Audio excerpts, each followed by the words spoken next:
Live TV, सच सबसे आगे।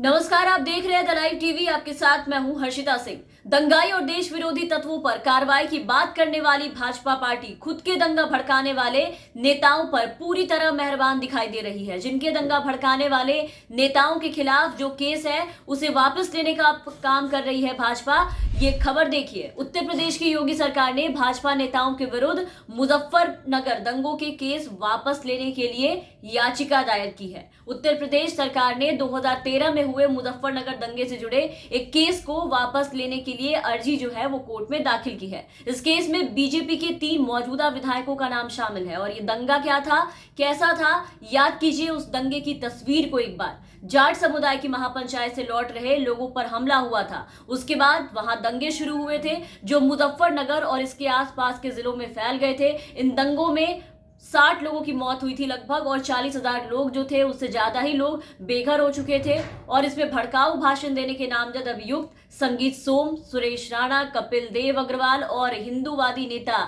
साध्वी प्राची, जो अभी बीते दिनों किसानों के आंदोलन में जिहादी की एंट्री करवा रही थी, किसानों को जिहादी बता रही थी, वो इस मामले में आरोपी है। और यही नहीं, बीजेपी के नेताओं पर आगजनी में शामिल होने का भी आरोप है। जब ये दंगा हुआ था तब ये आरोप उन पर लगे थे। धारा 144 के उल्लंघन का आरोप है। सांप्रदायिक दंगों की आग में झुलस चुके उत्तर प्रदेश के मुजफ्फरनगर के पीड़ितों को अब तक इस मामले में इंसाफ भले ही ना मिला हो, लेकिन इसमें अभियुक्त बीजेपी नेताओं के खिलाफ दर्ज मुकदमे जो है वो वापस लिए जाने की जो तैयारी है वो हो चुकी है। योगी सरकार ने बीजेपी के 3 विधायकों के खिलाफ दर्ज मुकदमों को वापस लेने के लिए अदालत में याचिका दायर कर दी है। मतलब साफ है कि सत्ता का असली उपयोग यही लोग कर रहे हैं, असली जो मजा है यही लोग भोग रहे हैं। सत्ताधारी पार्टी से है, कुछ भी कर सकते हैं, कौन रोकने वाला है इनको।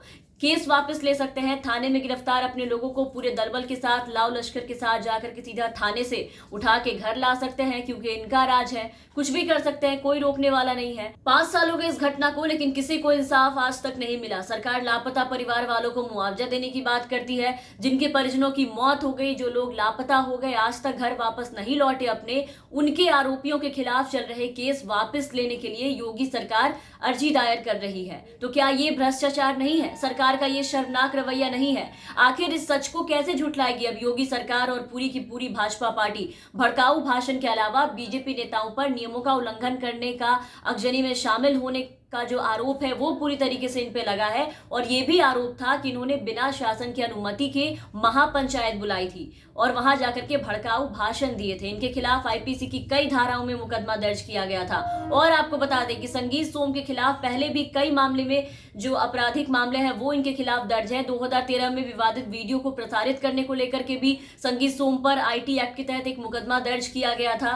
पर ज्यादातर जो मुकदमे हैं उनके ऊपर वो राजनीतिक कारणों से दर्ज किए गए हैं। और खुद पिछले साल मुख्यमंत्री योगी आदित्यनाथ पर दर्ज बलवा और धमकी देने के 2 मुकदमे दर्ज जो थे उन्हें वापस ले चुके हैं ये लोग। साध्वी प्राची कितनी साध्वी हैं उनके बारे में ज्यादा बताने की आपको जरूरत नहीं है, आप जानते हैं उनपे कई सारे मुकदमे दर्ज है। और खास करके वो विवादित बयान देने के लिए काफी सुर्खियों में रहती हैं, हर वक्त अनर्गल बयान देते रहती हैं, अनाप शनाप बातें करती रहती हैं। इन सब के लिए वो बहुत ज्यादा प्रसिद्ध है, वो हमेशा कुछ ना कुछ बोलती रहती हैं। इनके खिलाफ कई मुकदमे दर्ज है, लेकिन इससे कोई खासा फर्क इन्हें नहीं पड़ता। लेकिन योगी सरकार का रवैया देखिए, खुद के नेता जब दंगे में शामिल है तो अभी चुपचाप केस वापस लेने की प्रक्रिया में लग चुके हैं। और यही कोई और होता तो कितना बड़ा बवाल मचता इस देश में, आप भी जानते हैं। कपिल मिश्रा ने दिल्ली दंगे में भड़काऊ भाषण दिया तो सही था।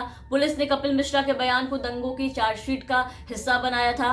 और यूपी का 2013 का मुजफ्फरनगर दंगा, इस दंगे में भाजपा नेताओं सुरेश राणा, संगीत सोम और कपिल देव के नाम जो है और साध्वी प्राची के जो नाम है वो सामने आए थे उस वक्त। तो 2017 में प्रदेश की सत्ता बदली, योगी आदित्यनाथ मुख्यमंत्री बने और 2017 में ये तीनों भाजपा के टिकट पर विधायक बन गए। 2018 में इसके बाद भाजपा सांसद संजीव बलियान की अध्यक्षता में एक मुख्यमंत्री योगी आदित्यनाथ के पास एक पंचायत बुलाई गई। और इंडियन एक्सप्रेस में ये बताया गया है कि इस दल ने आदित्यनाथ से मुजफ्फरपुर नगर दंगों में हिंदुओं के खिलाफ जो मुकदमे दर्ज थे उसे वापस लेने की सिफारिश की थी। और अब इसी में अब मुख्यमंत्री योगी आदित्यनाथ ने भाजपा विधायकों के खिलाफ दर्ज जो मुकदमे थे उसको वापस लेने की सिफारिश जो है वो कर दी है जाके अदालत में। और अगर यही किसी दूसरी पार्टी के होते, समुदाय से होते, दूसरे तो अभी तक भारतीय जनता पार्टी इन्हें देशद्रोही, पाकिस्तानी, उल्फा आतंकवादी संगठन से जुड़ा हुआ सब कह चुकी होती और इस पे लंबी चौड़ी सियासत भी शुरू हो चुकी होती अभी तक। लेकिन आज खुद के नेता इनके आरोपी हैं और बीजेपी योगी सरकार इन्हें छापने में लगी है, तो अभी कोई इसका जवाब नहीं दे सकता है, किसी के पास इसका जवाब नहीं है। इनके पार्टी से एक भी नेता, मंत्री कोई भी दंगाई की बात करते हैं तो सांप्रदायिकता फैलाने की बात करते हैं तो सीधा सीधा एक समुदाय को टारगेट करते हैं। लेकिन ऐसे कितने लोग इनके ही पार्टी में शामिल हैं और भाजपा पूरा सह देती है, इन्हें ऐसे लोगों को बचाने में लगी रहती है। जब तक कोई आरोपी इनके पार्टी में ना हो तब तक ही वो आरोपी माना जाता है, लेकिन जैसे ही वो भाजपा पार्टी में आता है उसके सारे दाग धुल जाते हैं, वो एकदम साफ हो जाता है और ना भी हो तो उन्हें ये लोग बना देते हैं। तो खैर फिलहाल ये जो मामला है वो अभी लंबित है, केस वापस लेने की याचिका कोर्ट में लगा दी गई है और अभी ये मामला लंबित है। बाकी के तमाम अपडेट्स और खबरों के लिए आप बने रहे हमारे साथ। अगर आपने अब तक हमारे चैनल को सब्सक्राइब नहीं किया है तो जरूर सब्सक्राइब कर दे, साथ ही बेल आइकन जरूर दबाएं ताकि हमारी हर अपडेट्स आप तक पहुंचती रहे। और अगर आप हमारे ये वीडियो हमारे फेसबुक पेज पर देख रहे हैं तो हमारे फेसबुक पेज को जरूर फॉलो करें। धन्यवाद। लाइव टीवी, सच सबसे आगे।